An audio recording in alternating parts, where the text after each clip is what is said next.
টাকারই গোলাম।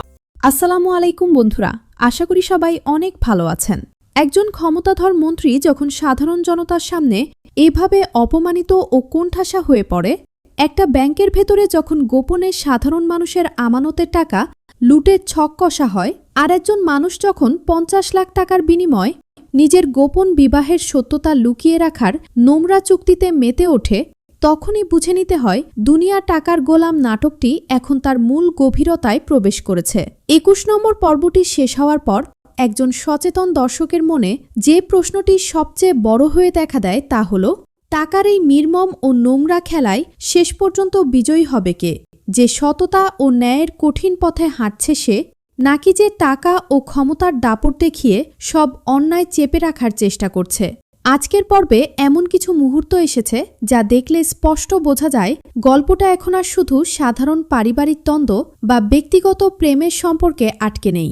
এটি এখন এক বিশাল সামাজিক সংঘাতের দিকে মোড় নিচ্ছে। আজকে পুরো ভিডিওতে আমরা ২১ নম্বর পর্বের প্রতিটি দৃশ্য ধরে ধরে চুনচেরা বিশ্লেষণ ও রিভিউ করব। কোথায় কি ঘটেছিল, কেন ঘটেছিল এবং এর আসল অর্থ কি, তা সবটাই আপনাদের সামনে তুলে ধরব। আর ভিডিওর একদম শেষে জানাবো আগামী ২২ নম্বর পর্বে কি কি অবিশ্বাস্য ঘটনা ঘটতে পারে। তাই একটি সেকেন্ডও স্কিপ না করে পুরো ভিডিওটি শেষ পর্যন্ত দেখতে থাকুন। পর্বের শুরুটাই হয় এক তীব্র উত্তেজনাকর এবং মুখোমুখি সংঘর্ষের দৃশ্য দিয়ে। অর্থমন্ত্রী সশরীরে উপস্থিত হয়েছেন বস্তি এলাকায়, আর তার ঠিক সামনেই অন্যায়ের প্রতিবাদে বুক চিতিয়ে দাঁড়িয়েছে শোষিত বস্তিবাসী। বন্ধুরা, এটি কিন্তু সাধারণ কোনো দৃশ্য ছিল না। একজন রাষ্ট্রীয় ক্ষমতাধর ব্যক্তিত্বের মুখোমুখি যখন নিচুতলার সাধারণ মানুষ নির্ভয়ে দাঁড়ায়, তখন তা শুধু একটা নাটকের দৃশ্য থাকে না, তা হয়ে ওঠে অন্যায়ের বিরুদ্ধে সাধারণ মানুষের টিকে থাকার এক মহান প্রতীক। শেজাদ চৌধুরী অর্থমন্ত্রীকে সরাসরি চ্যালেঞ্জ ছুড়ে দিয়ে বলে যে তিনি আজ জনতার কাঠগড়ায় দাঁড়িয়েছেন এবং তার বিচার এবার জনগণ নিজেই করবে। কথাটা শুনতে কিছুটা সিনেমাটিক মনে হলেও গল্পের গভীরতার দিক থেকে এর গুরুত্ব অপরিসীম। শেজাদ এখানে শুধু নিজের ব্যক্তিগত আক্রোশ থেকে কথা বলছে না, সে এমন এক অবস্থান নিয়েছে যা শোষিত মানুষকে এক ছাদের নিচে এনে ক্ষমতার বিরুদ্ধে এক সামাজিক আন্দোলনের কেন্দ্রে রূপ দিচ্ছে।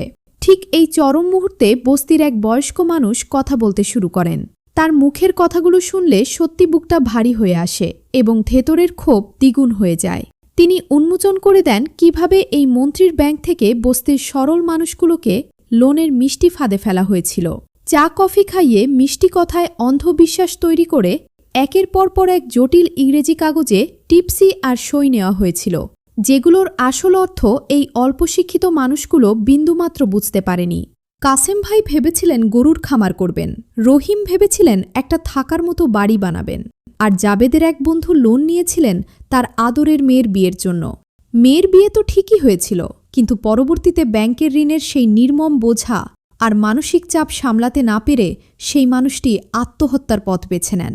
দৃশ্যটি স্ক্রিনে হয়তো মাত্র কয়েক সেকেন্ডের জন্য ছিল, কিন্তু পুরো পর্বের মধ্যে এর ওজন ছিল সবচেয়ে বেশি। ঋণের বোঝার কারণে একটা তাজা প্রাণ ঝরে গেল, একটা পরিবারের সমস্ত স্বপ্ন চিরতরে শেষ হয়ে গেল। এই সত্যটা যখন বৃদ্ধ মানুষের মুখ থেকে বেরিয়ে আসে, তখন তা আর শুধু অভিযুক্তের বক্তব্য থাকে না, তা হয়ে দাঁড়ায় একটা প্রাতিষ্ঠানিক অপরাধের জীবন্ত সাক্ষ্য।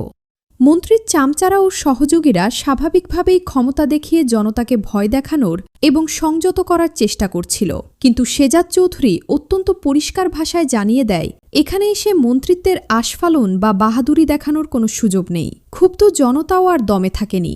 তাদের দীর্ঘদিনের ক্ষোভ ও উপস্থিতি মন্ত্রীর জন্য সবচেয়ে বড় অস্বস্তির কারণ হয়ে দাঁড়ায়। এরপর গল্পে ঘটে এক চরম নাটকীয় ঘটনা। জনতার ভেতর থেকে এক বিক্ষুব্ধ মানুষ সরাসরি মন্ত্রীর গায়ে স্যান্ডেল ছুঁড়ে মারে। মন্ত্রীর সঙ্গীরা তাৎক্ষণিকভাবে সেই মানুষকে গ্রেফতারের নির্দেশ দিতে চাইলেও পরিস্থিতি তখন আর তাদের নিয়ন্ত্রণে ছিল না। শেজাদ চৌধুরী এই মুহূর্তে মন্ত্রীকে এক কঠোর বাস্তবতার মুখোমুখি দাঁড় করিয়ে বলে, আপনি যে অন্যায় করেছেন তাতে সাধারণ মানুষের সামনে টিকে থাকাই এখন আপনার জন্য সবচেয়ে বড় চ্যালেঞ্জ। কথাটা কোনো ফাঁকা হুমকি ছিল না, এটা ছিল এক নিষ্ঠুর সত্য। একজন অর্থমন্ত্রী যখন প্রকাশ্যে জুতো খান, তা শুধু একটা বিচ্ছিন্ন ঘটনা থাকে না, তা হয়ে ওঠে ক্ষমতার বিরুদ্ধে সাধারণ মানুষের পুঞ্জীভূত ক্ষোভের বার্তা। মন্ত্রী অবশেষে কোনো উপায় না দেখে পিছু হটে, তবে যাওয়ার আগে হুমকি দিয়ে যায় যে এর পরিণতি সবাইকে ভোগ করতে হবে। কিন্তু এই হুমকিটা আসলে তার চরম দুর্বলতার প্রকাশ। একজন শক্তিশালী মানুষ কখনো পালিয়ে গিয়ে হুমকি দেয় না। শেজাদ চৌধুরী এরপর জনতার সামনে এক ঐতিহাসিক ওয়াদা করে, মন্ত্রী যদি ক্ষমা না চায় তবে সে নিজে এই মন্ত্রীকে ধ্বংস করে দেবে এবং সাধারণ মানুষের হারিয়ে যাওয়া প্রতিটা টাকা ফেরত এনে দেবে। এখন গল্পের অন্য এক অন্ধকার মোড়ে আসি। রিশাদ এই পর্বে যা করেছে তা দেখলে বোঝা যায় মানুষ টাকার লোভে কতটা নিচে নামতে পারে। ফাতেমা তার কাছে এসেছিল তাদের পুরনো বিবাহের কাগজপত্র ফেরত পাওয়ার জন্য, কিন্তু চতুর রশাদ আগেই সেই ডকুমেন্টস লুকিয়ে ফেলেছিল এবং এখন সে সেগুলো দিয়ে ফাতেমাকে ব্ল্যাকমেইল করা শুরু করে। ৫০ লাখ টাকার বিনিময়ে সে ডিভোর্স পেপারে সই করবে এবং শেজাদকে তাদের অতীত সম্পর্কের কথা কিছু জানাবে না, এই তার শর্ত। প্রথমত, রিশাদের এই রূপ শুধু লোভ নয়, এটা এক ধরনের বিষাক্ত হিংসা। ফাতেমা আজ নতুন জীবন পেয়েছে, শেজাদের সাথে সুখে সংসার করছে, যা চাকরি হারানো ও নিঃস্ব হওয়ার রশাদ কোনোভাবেই সহ্য করতে পারছে না। দ্বিতীয়ত, ফাতেমার চরম অসহায়তা। সে শেজাদকে ভালোবেসে নতুন জীবন শুরু করেছে, এই সংসার সে ভাঙতে চায় না। কিন্তু শেজাদ যদি জানতে পারে যে ফাতেমার আগে আরেকটি বিয়ে হয়েছিল, তবে সে কিভাবে নেবে? এই ভয়টাকেই রশাদ তার সবচেয়ে বড় অস্ত্র হিসেবে ব্যবহার করছে। ফাতেমা শেষ পর্যন্ত কোনো উপায় না দেখে ৫০ লাখ টাকা দেওয়ার প্রতিশ্রুতি দেয়।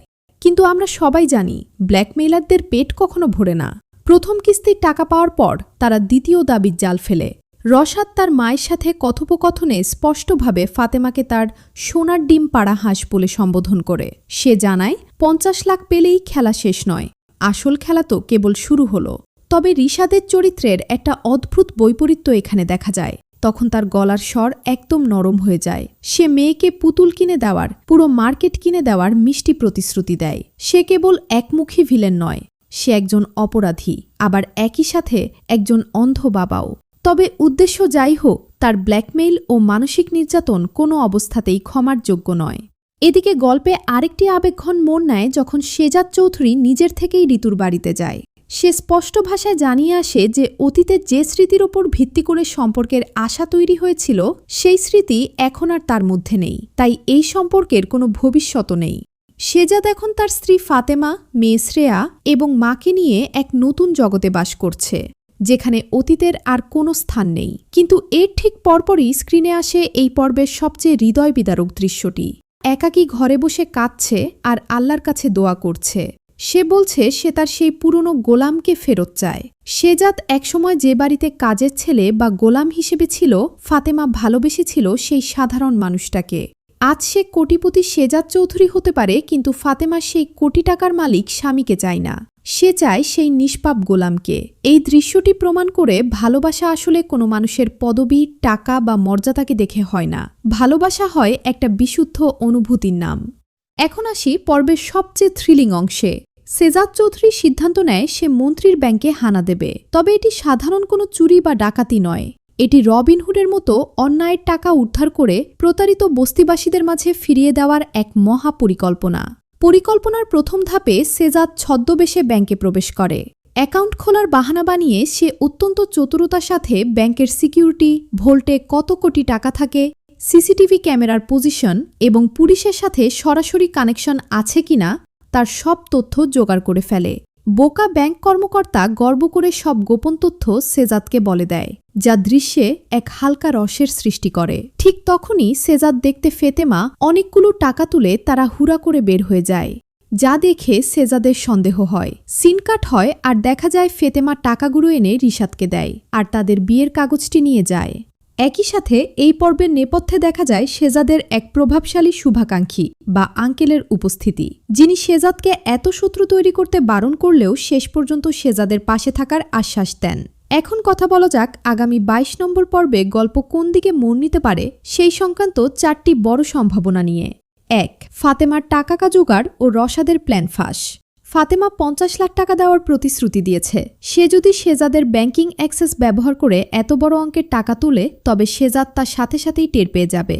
আর এই অস্বাভাবিক লেনদেনের সূত্র ধরেই কি তবে রশাদের ব্ল্যাকমেইলের ঘটনা শেজাদের সামনে ফাঁস হতে যাচ্ছে? ২. মন্ত্রীর ভয়ঙ্কর পাল্টা আঘাত। জনসমক্ষে জুতো খেয়ে চরম অপমানিত হওয়া মন্ত্রী নিশ্চয়ই শান্ত হয়ে বসে থাকবে না। শেজাদের বিরুদ্ধে মিথ্যা মামলা দেওয়া অথবা বস্তির অসহায় মানুষদের ওপর পুলিশি অত্যাচার নামিয়ে আনার মতো ক্ষতিকর পদক্ষেপ সে নিতে পারে। 3. ব্যাংকে সেজাদের চূড়ান্ত অভিযান।